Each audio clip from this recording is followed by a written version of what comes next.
Listen up, presented by Dempsey's in Sportsland alongside Ryan Renner. It's Phil Becerra, and boy, oh boy, do we have a show for you in store today. Ryan, a lot to talk about as the UConn women's basketball team settles in. Let's just say it is March. Yes, March. It is March. Finally, yeah. Ryan, we've reached March. March Madness is right around the corner, and we changed the calendars yesterday. I know you and I were happy to push February out of the way, get that over with. And yes, it's March. How are you feeling about that one, bud? Yeah, bring on the warm weather. That's what I say. I'm sick and tired of this cold weather, but yeah, it's starting to warm up. And best thing about March is March Madness. So bring on the madness. Hey, we do appreciate everybody that came through on the last video. And look, we're going to have your all support the whole way through the season, because I got a lot of messages going, Phil, I mean, what are you and Rye going to talk about during the whole, it's a long off season. We get it. We get it.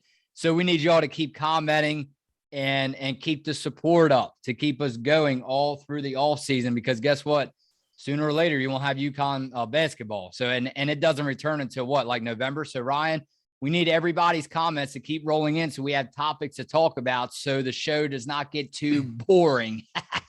Yeah, we definitely need all the ideas. If you want to see us talk about something during the off season about coaches or the players, just comment them and we'll see them and we'll talk about them for you. So today, let's go ahead and preview, Ryan, what we have in store today. So we're going to go over the offensive player of the year for UConn, defensive player of the year for UConn. And again, we can't wait to hear what you all have to say, because you all might disagree with us. You all might agree. I think, Ryan, we have some different picks, you and I. So I can't wait to get into it. We'll get into the MVP, the most valuable. We might as well call it the MVH, most valuable Husky. Yeah, there you go. And then we will get into the argument of how Gino should. And again, this is hardly anything to do with him already being considered the GOAT in women's basketball. This is to do with what he had to deal with this season, right? So we'll get into, and then we'll get Ryan's take on why Gino deserves that AP. I believe that's an actual award, right? The AP Coach of the Year. I believe so. Yeah, AP Coach of the Year. Okay. All right. So we'll get into that one, and then we'll look at the rankings a little bit, Ryan, and we'll get into the comments from the last video.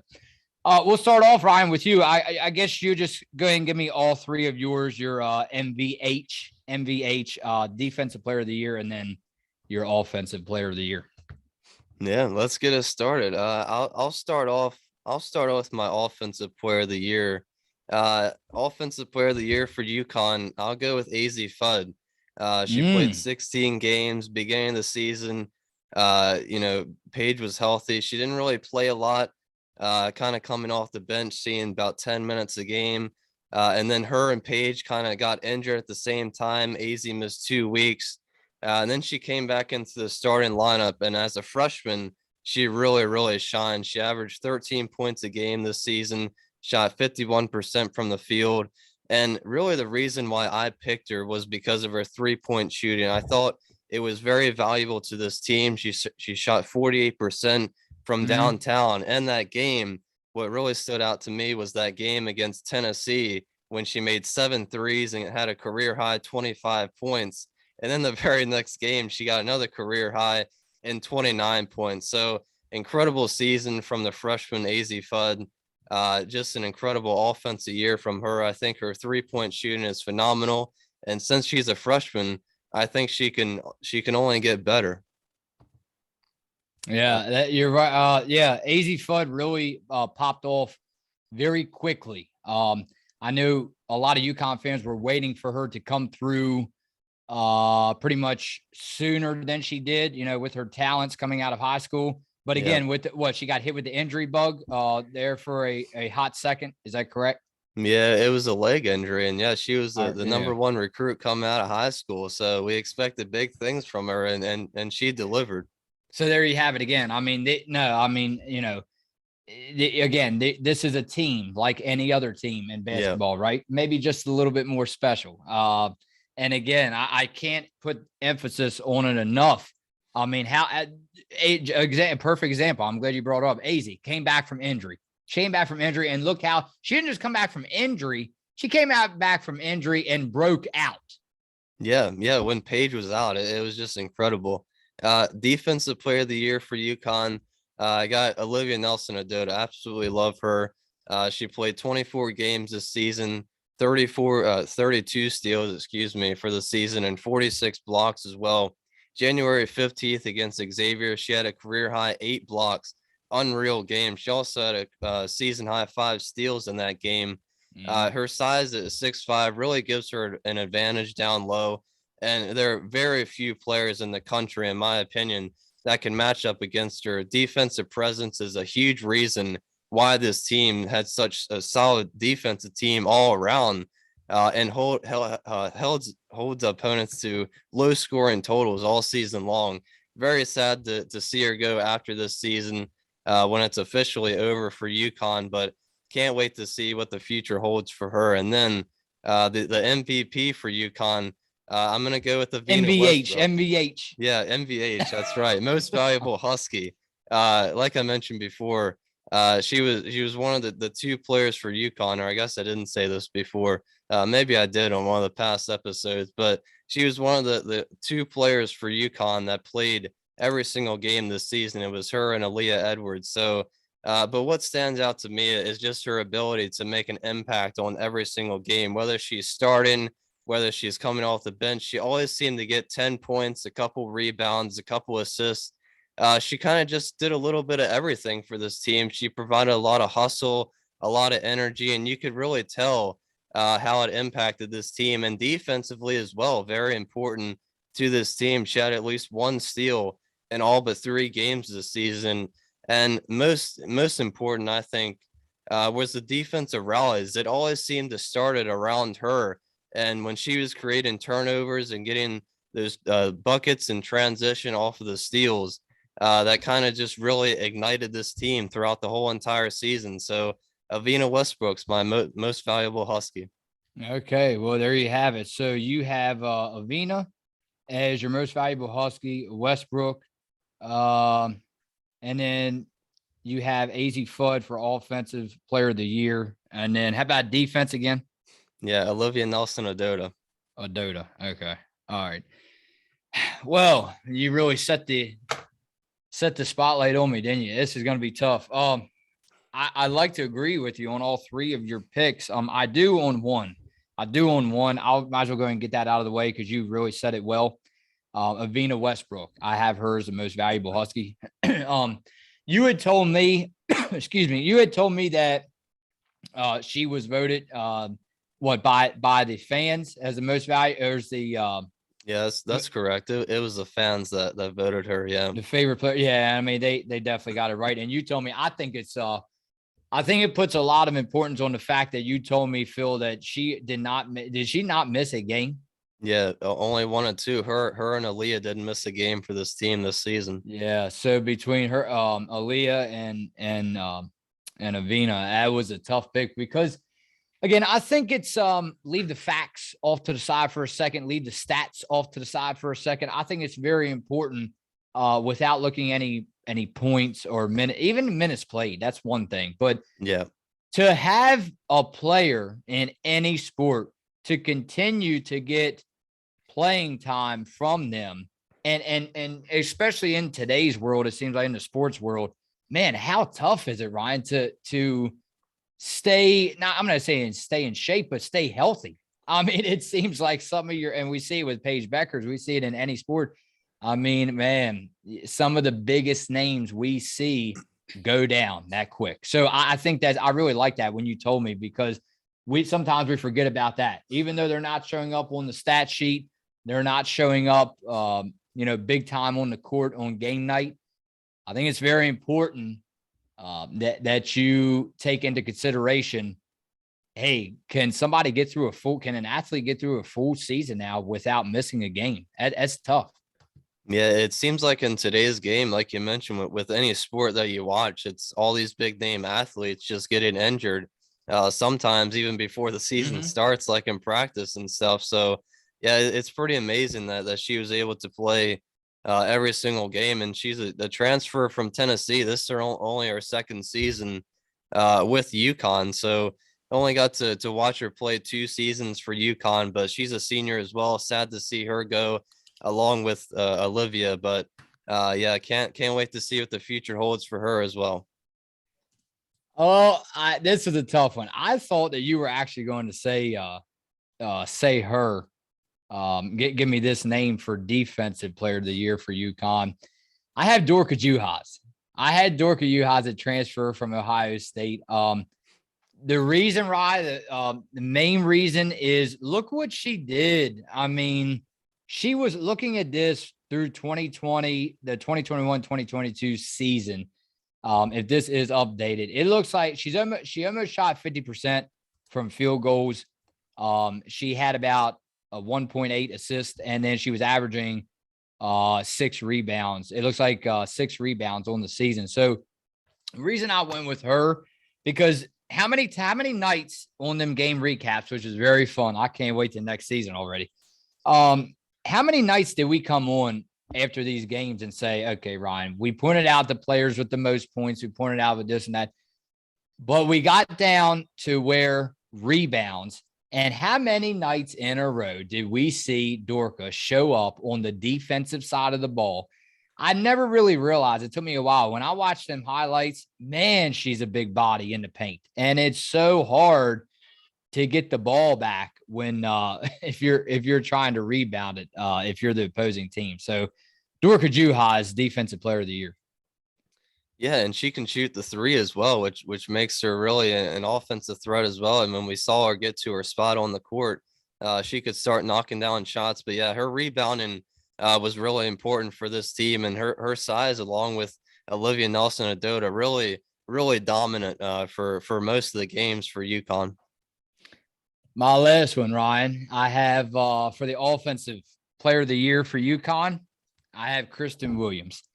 Kristen Williams, it took me back to that comment. I forgot who it came through on one of our game recaps. And I started to find myself looking at more tape, more video of Kristen Williams after they commented, you guys need to give her some more love. So I went back and started going through the highlights some more. And then I don't think it's a more exciting player on this team. Now, of course, when Paige Beckers is healthy, that's a big argument. But Kristen Williams, Ryan, I mean, some of the shots that she made during this season, regular season, and I went back again, the shot you were talking about, the fadeaway jumper, and man, oh man, I don't know if it's a lot of girls better in basketball currently that can shoot the ball like that, of fadeaways. Yeah, it was really fun to watch her, especially when Paige was out. She really took control of the team, points leader for most of the games for UConn this season, but yeah, she was a great defensive player as well, and another senior. So sad to see all of them go, but yeah, I'm sure she also has a great future ahead, and I'm excited to see all these seniors come together, and hopefully they can put together a run here at the end of March. Yes, let's hope so. So there you have it. We gave out our well, we have one left, but that's our regular season awards given out. Tell me why. I'll start with you, I guess, and see what you have. Tell me why you think the AP Coach of the Year should go to Gino. Considered, again, I already told you, Ryan, that we all know he's one of the best in women's basketball, but I think this goes for a different reason if he really wins that after the season's over. And I think he really has a good shot at doing that. Not so much because no matter how far they make it in the tournament, I don't care if they get bounced in the first round in March Madness. I think Gino should be very highly considered as the Coach of the Year for other reasons. Usually we don't get into, and he never had to face these other reasons. Right. Yeah, a lot of adversity this season, and they were without Paige Beckers, the best player in all of women's college basketball, for 19 games, and still able to win their conference in the Big East for the regular season, at least. And I give a lot of that credit to Gino. He has been coaching for 37 years. This is his 28th season at UConn. Obviously, his experience is a big part in why he's such a good coach, but he's seen it all. He's been through it all. And that's why this year he didn't allow anyone to panic when UConn went down or when Paige went down and UConn went down with all those injuries. AZ, Ducharme, and Nelson Adodo missed a couple weeks. And then there was a stoppage in the program for COVID for about 2 weeks as well. And then all that adversity, and UConn still only lost 5 games, won the Big East regular season title. And Gino has coached them up to a situation now where I think, in my opinion, they have a very good chance. They have everybody back healthy now, 7-game win streak. I think they have a very good shot at making a run to that national championship. Yeah, well, I told you we'll get into our predictions later, once the brackets come out. But I told you, I mean, I don't want to sound like I'm doubting them too early, but I understand, very good team, but it's just, I feel like that they may get cut short of the Final Four. I may look like a fool saying that, but hey, that's just my opinion. As of right now, Ryan, you said it very well. I can't say anything better about. And let's not only talk about Gino, but how about the full coaching staff that he has behind him? Because Right. I strongly believe nobody can do it by themselves. So that's hard work. Also back behind him, sitting on the bench. Yeah, and they're a big part of it too. And we talked about the medical staff that's been working with these girls, and especially Paige, to be able to get her 100% healthy again, and especially come back before the regular season even ended. That was just incredible, and to have this team healthy and everybody back together, an incredible job. Shout out to Gino and the whole coaching staff. All right, you said it very well, so we will move on from that, and then we'll go over some of the rankings, what we see, and then we'll go over a little bit of comments, and then we'll get on out. Ryan, I don't know, I look at Cream's opinion this morning on ESPN. It looks like that he's still shocked that I believe Iowa State, maybe. What was the team where he said? I don't know if you saw that video where he was shocked to still see. It may have been, I believe it's Iowa State, where he was shocked to see them at number 8. Well, actually, that was the NCAA tournament rankings. We'll go over the AP top 25. Any big surprises here? I mean, you had Maryland moved up 2 spots. They're number 11, our hometown Maryland team. And then UConn, of course, at number 7. They stayed put. Any bigger surprises? Of course, talk a little bit about Iowa. I know you really like a big name there. Iowa is probably the biggest surprise when you look at the rankings. Moved up 9 spots.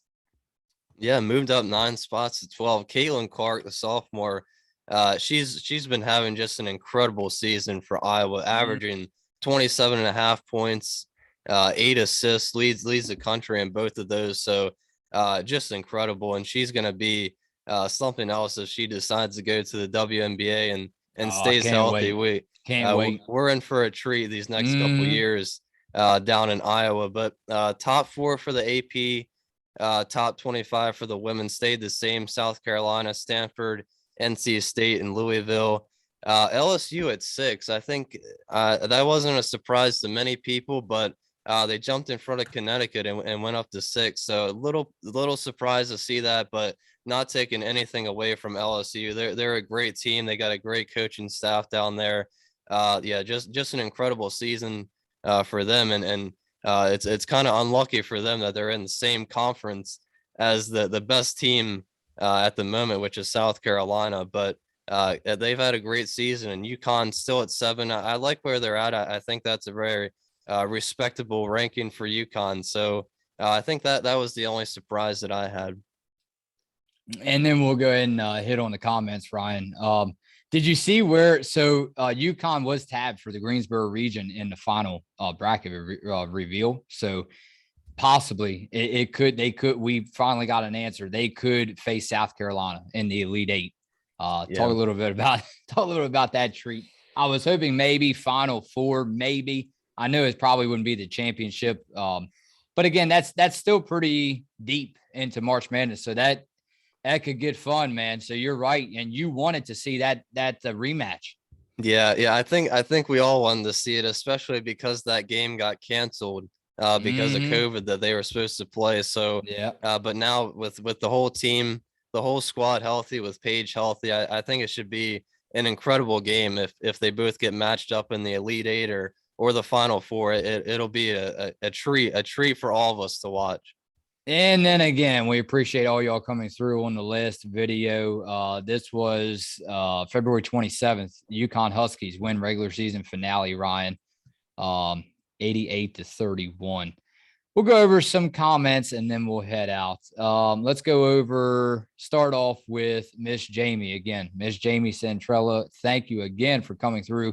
She goes, thanks for reading my comment list video and thanks for watching the game.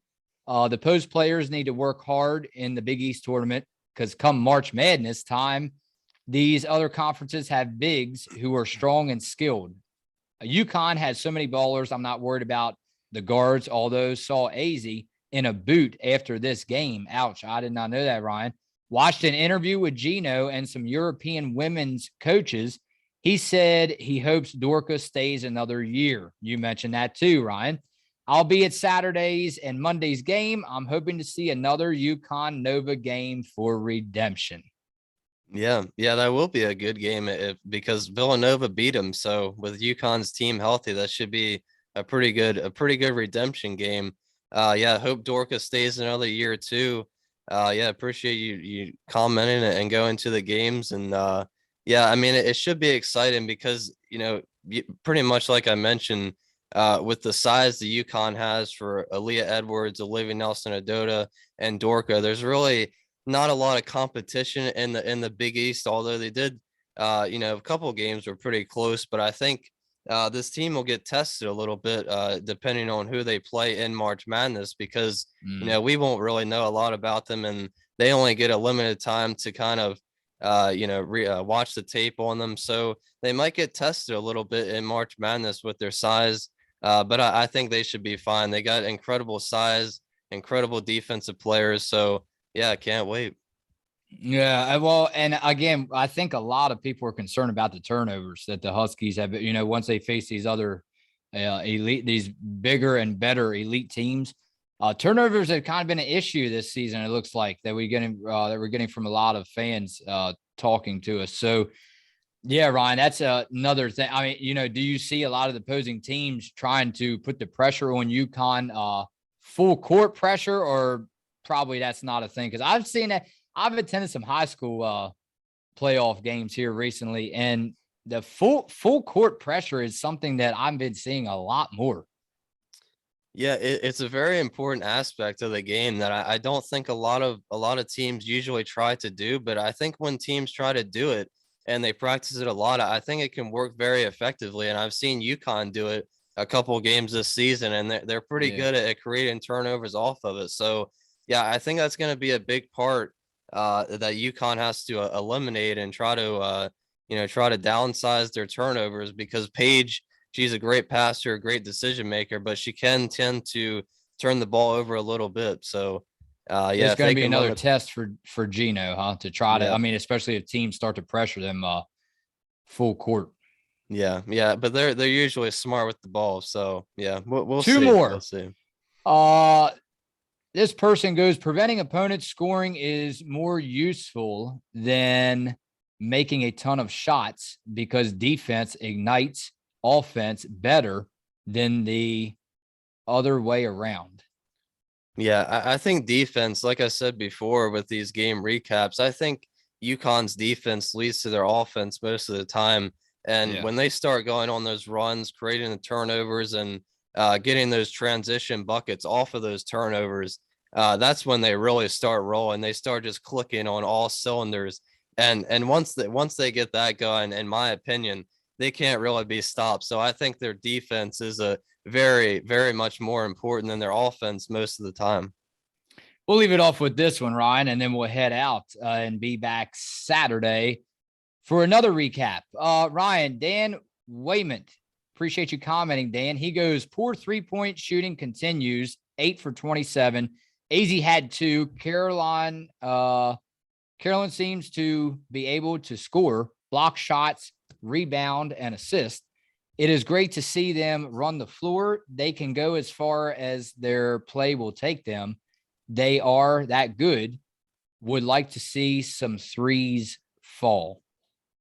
Yeah, I mean, UConn takes a good amount of threes over the course of the game, especially with getting Paige back. And like I said before, AZ, I think she's an incredible 3-point shooter. Caroline as well. I think she's a good 3-point shooter. But yeah, I think if they're, if they can't get the threes to fall, we saw in that game against Providence on Sunday, they got a lot of open shots. They were setting screens, good ball movement. So usually most of the time, if they get those easy open looks, they'll knock them down. But yeah, if they can't get them to fall, I'm gonna look to see, if they panic or if they try to settle down, create some turnovers, and get some easy looks. It's time. It's that time. The Big East tournament is rolling right around the corner Saturday, Ryan, March 5th, 12 o'clock. It's scheduled for a 12 o'clock tip. And number one, UConn, it's to be determined. Not sure what team yet. We can't wait. We know you all can't wait. It's Listen Up, presented by Dempsey's and Sportsland. Phil and Rye. We'll be back Saturday.